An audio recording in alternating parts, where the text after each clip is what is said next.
I'm at St Lawrence Primary School today, here to do a makeover of one of their classrooms. It's actually a spare classroom. So I'm going to be creating a nurture space, a sensory space and a classroom, and I'm really looking forward to bringing a therapeutic classroom into the school because the head teacher Sarah is so keen to have a therapeutic space for her children and her staff to benefit from. When I first saw your classroom that you'd done on Twitter, I was immediately drawn to it and I was really excited by just the way it looked, and I immediately sent the link to my deputy, my Senko, and said this would be amazing to do this, wouldn't this be so great to do, what a shame really, we're not going to be able to afford anything like that.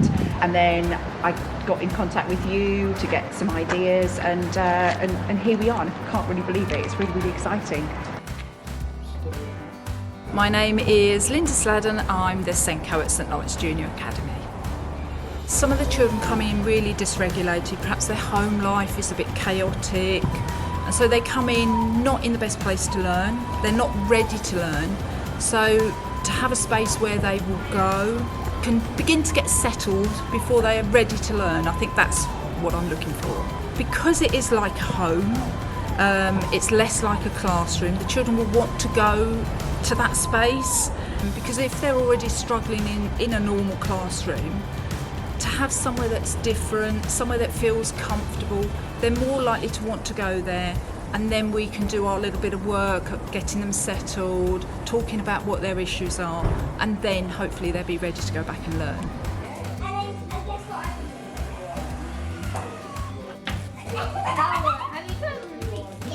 My name's Reverend Andrew Jacobson. I'm the team rector of the parish of St Lawrence in Thanet. I've only recently heard about this particular initiative and it's really, really exciting. I mean, for me, it ticks so many boxes because, you know, it certainly fits into the school's pastoral ethos, which, as a Church of England school, this particular school has the parable of the lost sheep. So there's very much the concept of having, you know, a classroom where it's a safe space for children to come, where it's comforting, it's reassuring, it's peaceful. It fits very much into the whole aims of the Christian ethos of the school. So for me it's very exciting, and it'd be interesting just to see the difference that it does make to the children and to their behaviour. Yeah, that's what it is for me.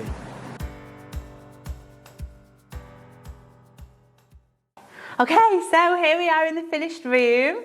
How do you feel about it? What are your thoughts? It's absolutely fantastic. I can't believe how well it's turned out. It is just what I had in my head and it's actually here now, it's reality.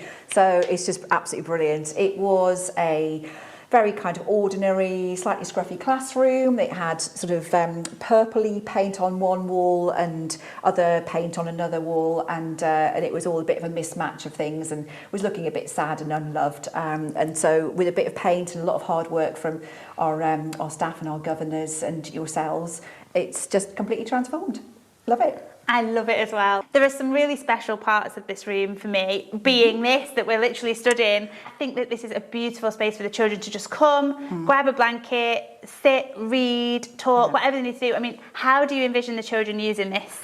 Oh, it'll just be really nice for them to come in here, and this is the kind of relaxing bit. So when we have children coming in here at break times, especially, so this is a sort of a break time area. They can grab a book, the blanket, they can snuggle up with a cushion, and just sort of have a nice relaxing playtime. So this is perfect for that. And then we've got our tent, haven't we? So one of the things you already had was a tent in this room. Yeah, it was. You know, it was a nice enough tent, but this is just lovely because it's very neutral.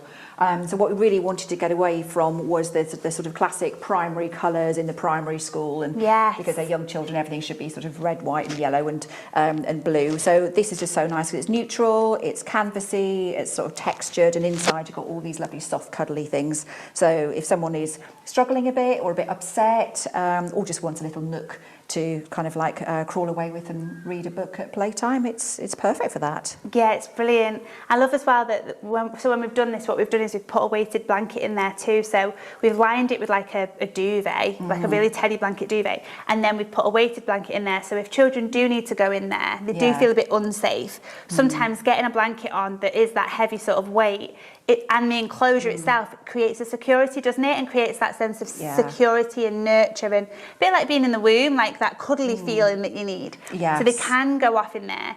And if they go into fight, flight, freeze, they can go in there in flight mode, escape, but they're safe. They're within the remit of the room. They're with everybody else. And like you said before, you can still get in if you need to and support them. So you can just flip this up. Yeah. So, you know, it's a kind of like easy access as well, but then they just go straight down and they've got that kind of cosy feeling to it. It's perfect. So, yeah, it's just such a nice multi-use kind of space. And, you know, a lot of our children, they sometimes, you know, have sensory needs. Yeah. And that weighted blanket, and it's so soft, that teddy bear. Fleecy stuff is absolutely gorgeous. So, you know, sometimes children really need those things to help to dysregulate, to regulate themselves and get back on track. So yeah, and we've added that calm light. So in there, there's I don't know if you can see, there's like little lights at the top here, and that is. It creates a solar system, so you're going to have blinds upon the walls, aren't you, at some point, blackout ones? Yes. So the room will feel like they're in sort of a sensory nurturing space with the solar system. They can lie in there or pull the light out and have it across the whole ceiling. It actually spreads across the whole ceiling. I've tried it before. Oh, really? Does it really does. Okay. So it should be lovely, and then you can put music on that and stuff. So this, I feel like, is one of my best buys for your room. We've not used this before. Yeah, it's very successful. And then this whole section's our nurture section, where they can come and pull books out or toys out and play. And the idea was that I wanted children to be able to come in and be allowed to play, you know, be allowed to come in here and find something that would help them calm down, or just focus on their own sense of self, what they wanted to do, and actually get permission to just play and to just be. And so I really wanted a play table in this space and to be able to pull out boxes and things.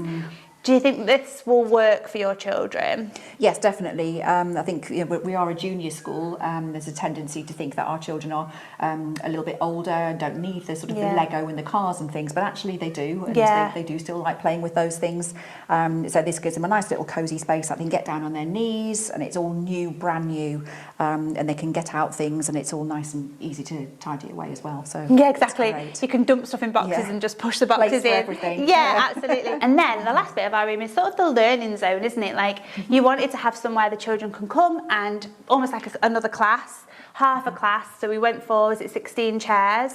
Yes, so we thought 16, half the class, so it means that you can bring half the class in here at a time, and then maybe swap over with the other half. We can actually have more children in here because they love to sort of sit on the soft rugs and work on the floor. Children like working on the floor, and they can actually work in this area here as well. So we've got the bench as well there. And we've got the bench there too. So actually you could have kind of, you know, sort of one of our smaller classes in here, actually working all together, but it gives that kind of different height seating. You know, children aren't used to necessarily working at something like that, or around a round table. It's all quite sociable. So it's great for actual sort of lesson teaching space. Yeah, and we were talking about before as well, like sometimes in school environments, you know, the conventional classroom with the conventional plastic chairs and tables, it doesn't lend itself to children even wanting to be in the space and being able to learn. And if you are a child who needs your own space and you've got another child right next to you, that can be difficult. And what we try and create is different zones of learning. So if they're feeling sociable, they can sit around the round table together, but there's lots of space. Or if they do feel a little bit overwhelmed, they can sit up at the bar stool and look out, and you know, they're not as overwhelmed. And look out the windows, and they're not facing everybody else in the classroom. So the seating sort of cleverly helps children to engage a little bit more. It does, and it's also comfortable. Yeah, absolutely. That's one key thing that we want from our rooms. Yeah, we wanted it just to move away from those hard plastic chairs, so there is an environment where we're trying something new. So it's very exciting. There's going to be no felt tips allowed. So that will keep the felt tips away. But, pencil crayons only. Yep, absolutely. That's fine though. So yes, it's going to be lovely and comfortable for them. Amazing. Fab, thank you so much for letting us make over your classroom. Thank you so much for helping us. It's just absolutely fabulous. So that's a wrap on our St Lawrence makeover all the way in Kent. Now this room is really, really special and we've done quite a lot in one space. So we've created a nurture sensory play area where the children can go and self-initiate what they need to do to be able to calm down and self-regulate in our play space over here. We've got our classroom learning zone, we've got our sensory zone where children can go and go into a space that then changes in terms of lighting and texture and feel. And we've got our library / reading / relaxation corner. So there's lots and lots of spaces in one space. And I think that fits the brief, and I'm really proud of what we've created here at St Lawrence today.